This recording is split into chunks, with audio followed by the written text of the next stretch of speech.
C'est la surprise de la soirée.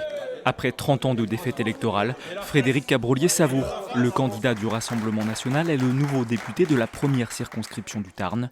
Il devance Gérard Poujade avec 53% des voix. Les électeurs du centre et de la droite, absents au second tour, ont fait pencher la balance.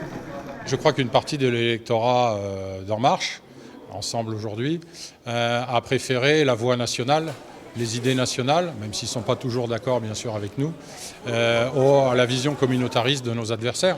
Donc là, je les en remercie, ils ont fait le choix de la France. Une absence de barrage républicain que dénonce le candidat NUP. En fait, ce qui est beaucoup plus grave, c'est l'incurie. Alors, je vais dire les noms d'ici, mais c'est vrai dans toutes les circonscriptions. De la maire d'Albi, des candidats de La République En Marche, Muriel Roquetienne, de Capo Ortega, de Roland Gilles. Tous ces gens sont devenus maintenant des gens d'extrême droite.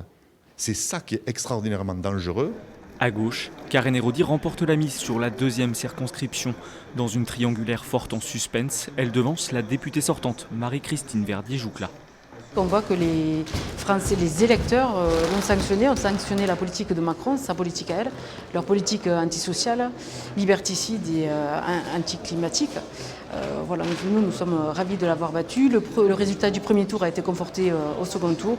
Elle sera la seule Tarnaise à s'asseoir à gauche de l'hémicycle, car Julien Lassalle s'est incliné dans la troisième circonscription.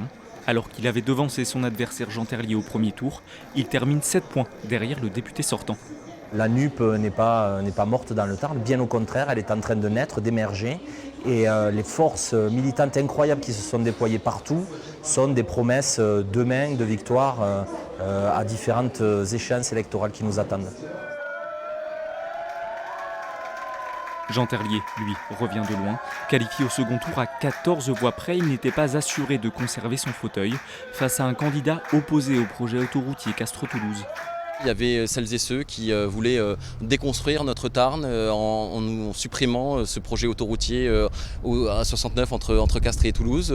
Celles et ceux qui voulaient supprimer l'industrialisation, la réindustrialisation autour des portes du Tarn. Et je crois que la réponse des Tarnaises et des Tarnais a été celle de dire oui, on veut avancer dans le Tarn.